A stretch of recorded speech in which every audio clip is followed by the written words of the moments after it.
Tujifunze kutokana na mapito yetu. Hapana shaka kwamba Tanzania ni nchi inayofuata misingi ya kidemokrasia. Ila neno demokrasia kamili inaweza kutafsiriwa kwenye mitazamo tofauti. Haina formula moja. Kama taifa tunaendelea kujifunza na kujirekebisha. Hivyo basi sote kwa umoja wetu tunapaswa tuitumie fursa hii, tuendelee kujifunza, tujirekebishe na tukubaliane jinsi ya kuendesha nchi yetu kidemokrasia kwa kuzingatia tamaduni, mila na desturi zetu na sio za kuletewa. Kama tulivyoagizwa na ilani ya Chama cha Mapinduzi ya kipindi cha miaka mitano mwaka huu 2025 mpaka 30, moja ya hatua itakayotufikisha kwenye maelewano hayo ni marekebisho ya katiba yetu.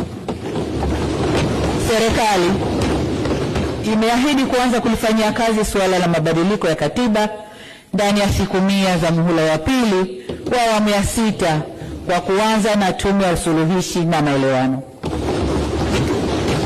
Mheshimiwa Spika, tunapozungumzia umoja wa kitaifa tunaongozwa na uwepo wa tunu ya muungano wetu.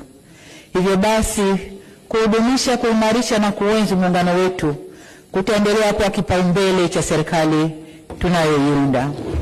Tutaendelea kuchukua hatua madhubuti kuhakikisha tunatatua changamoto za muungano kila